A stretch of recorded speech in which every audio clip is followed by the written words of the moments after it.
बिस्मिल्लाहिर्रहमानिर्रहीम। लाखों करोड़ों दुरूद व सलाम मोहम्मद मुस्तफ़ा सल्लल्लाहु अलैहि वसल्लम और आले मोहम्मद पर। मैं हूं उमर दराज गोंदल। इस्लामाबाद में नवंबर का आखिरी हफ्ता हंगामा खेज था। जो सवालात उठे हैं, अब उस हवाले से राना सनाउल्लाह से भी रात पूछा गया जियो न्यूज के शो में कि तहकीकात तो करनी है ना जी। तो वो कहीं ना कहीं कहते दिखाई दिए जी अब जो तहरीक इंसाफ ने 12 का नंबर दिया है ये चले समझ में भी कोई आता है, इस किस्म की बातें कर रहे थे। अब हुआ ये, जिन लोगों ने इसको रिपोर्ट किया है, जो लोग इस पे कमेंट्स दे रहे थे या बात कर रहे थे, अब उनके खिलाफ घेरा तंग किया जा रहा है। पहले आपने देखा कि इस्लामाबाद के हवाले से इल्जामात ये लगे कि वहां पे जो पश्तून बरादरी है उनको तंग किया जा रहा है।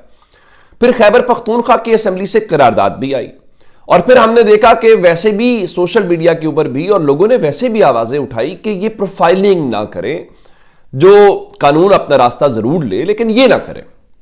उसके ऊपर अब सूरत हाल ये है कि इस्लामाबाद की जो पुलिस है वो एलामिया जारी कर रही है और आजकल अल्लाह माशाल्लाह सबको ही बड़ा शौक है अपने तरीके से चीजों को चलने का। तो अब जो इस्लामाबाद की पुलिस है उन्होंने जनाब अली एक वीडियो पैगाम जारी किया है जिसमें मुख्तलिफ जो पश्तून कम्युनिटी के लोग हैं उनके वीडियो पैगामात रिकॉर्ड करके कहा गया जी सोशल मीडिया पे उसकी मजम्मत की गई है और वो इस्लामाबाद पुलिस पे मुकम्मल एतमाद का इजहार करते हैं और कहा जी इस्लामाबाद में हमें निशाना बनाने की खबरें झूठ और मन घड़त हैं। यहां हमारा कारोबार है, रेडियां लगाते हैं, आजादी से घूमते फिरते हैं। पुलिस ने हमेशा मस्बत रवैया अपनाया, ताउन किया, तहफ़्फ़ुज़ दिया। अगर ये ताउन तहफ़्फ़ुज़ है तो जाहिर है कि मामला पहले भी होता और ये चीज सामने ही ना आती। खैर ये अपनी जगह पे मौजूद है। अब जो कुछ उसके ऊपर हुआ, अब इन्होंने किया क्या है, हो ये रहा है कि जाहिद गिशकोरी जो हम न्यूज से वाबस्ता है उन्होंने रात एक खबर दी और उन्होंने कहा कि एक साबिक गवर्नर की जल्द गिरफ्तारी मुतवक्के। डी चौक एहतजाज केस अगले 72 घंटे में गिरफ्तारियों का सुनामी ला सकता है। अब गवर्नर कौन हो सकते हैं मैं आपको थोड़ा सा हिंट दे देता हूं, बाकी आप खुद फैसला कर लीजिएगा वो कौन सी शख्सियत है। हिंट ये है कि गालिबन जो गवर्नर साहब हैं या तो वो पंजाब से हैं और या वो कराची से हैं। अब आजकल गिरफ्तारियां नून लीग या पीपल्स पार्टी की तो नहीं हो सकती, हो सकता है जब वो गवर्नर हूं किसी और जमात में हूं। अब जब गवर्नर नहीं रहे, अब वो तहरीक इंसाफ के अंदर हूं तो हूं साबिक गवर्नर ही, तो इस किस्म की चीजें हमें पता है। उसकी वजूहात ये है कि ऑर्डर्स ये हैं कि जिसने भी गोली चलाने की बात रिपोर्ट की है या गोली चलाने की बात की है उसको उठा लिया जाए। अब रात को उन्होंने क्या किया कि हमारे इस्लामाबाद से दोस्त हैं कमर मेकन साहब, जी टीवी के साथ वाबस्ता है, और रात को वो और मैं एक शो में इकट्ठे 11 बजे हम बैठे हुए थे। लेकिन थोड़ी ही देर के बाद पता चला जी कि उनके घर के ऊपर रेड हुआ है और उनके घर वालों से पूछगछ की गई है। वो घर पे मौजूद नहीं थे तो वो महफूज रहे और गाड़ियां जो हैं वो गालिबन वहां पे पेट्रोलिंग करती रही। फिर पता चला जनाब सिर्फ वो नहीं है बल्कि नया पाकिस्तान से जो मुंसलिक हसनैन रफीक हैं उनके घर पे भी छापा मारा गया है और गिरफ्तारी के लिए बताया गया कि खुसूसी टीम तश्कील देने की इत्तलात है। और वजह उनकी भी कसूर या उनका भी वही है कि उन दिनों के अंदर जब ये एहतजाज हो रहा था तो उन्होंने इसकी भरपूर कवरेज की। भला इस तरह गिरफ्तारियां चुप करवाना, उससे चीजें हो जाएंगी। फिर एक तहरीक इंसाफ के एक्टिविस्ट हैं अहमद भोबक, बड़े एक्टिव हैं, बड़े मुतहर्रिक हैं और तहरीक इंसाफ की एक एक खबर जो है वो मुल्क के हर जगह से वो अपने लोगों तक पहुंचाते हैं। उनका ट्विटर अकाउंट जो है वो 1-2 दिन से नहीं चल रहा।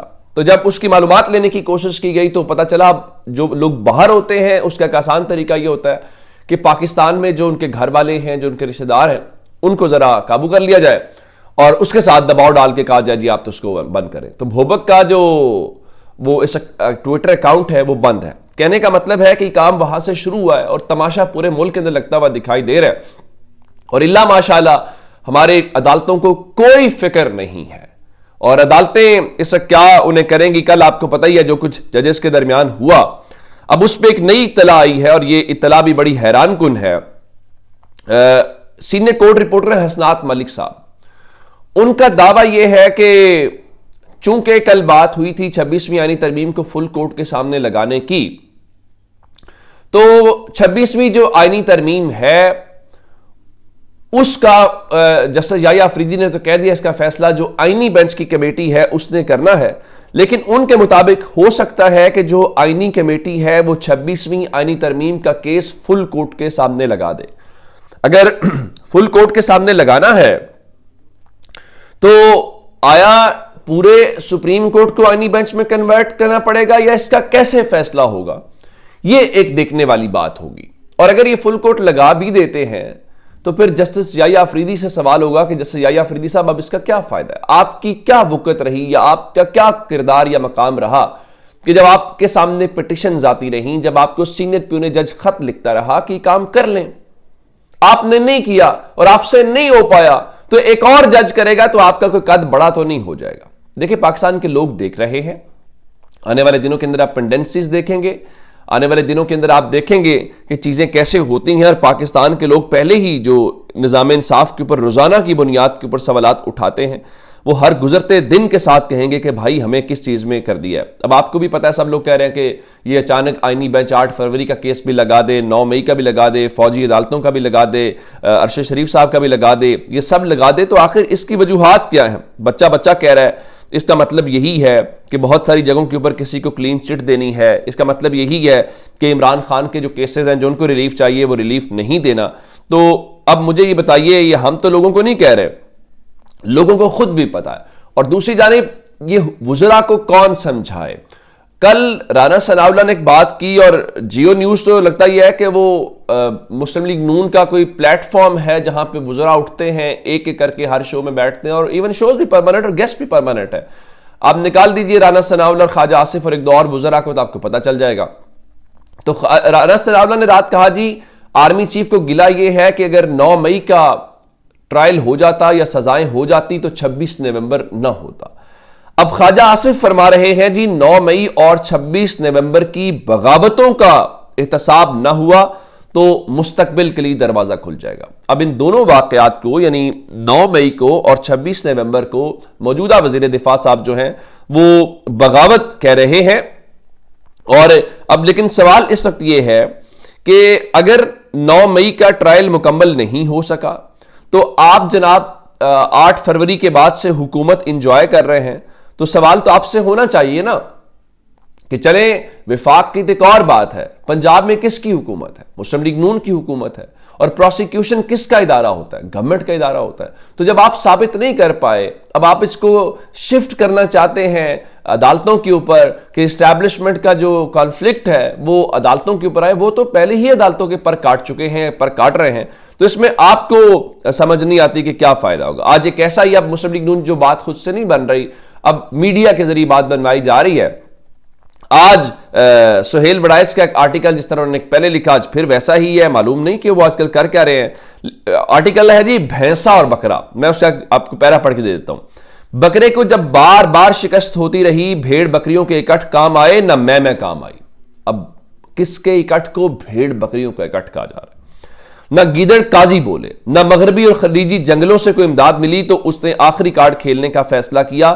بکرا ایک نتیجے پر پہنچ گیا کہ اب بھینسے کو اتنا بھڑکانا، اتنا غصہ دلانا ہے کہ وہ جانوروں کی شہری حکومت سرے سے ہی ختم کر دے اور اپنا نظام نافذ کر دے، تاکہ غیر ملکی جنگلوں کو یہ پیغام دیا جائے کہ ایشیا کے اس جنگل میں ظلم و ستم کا جابرانہ نظام ہے۔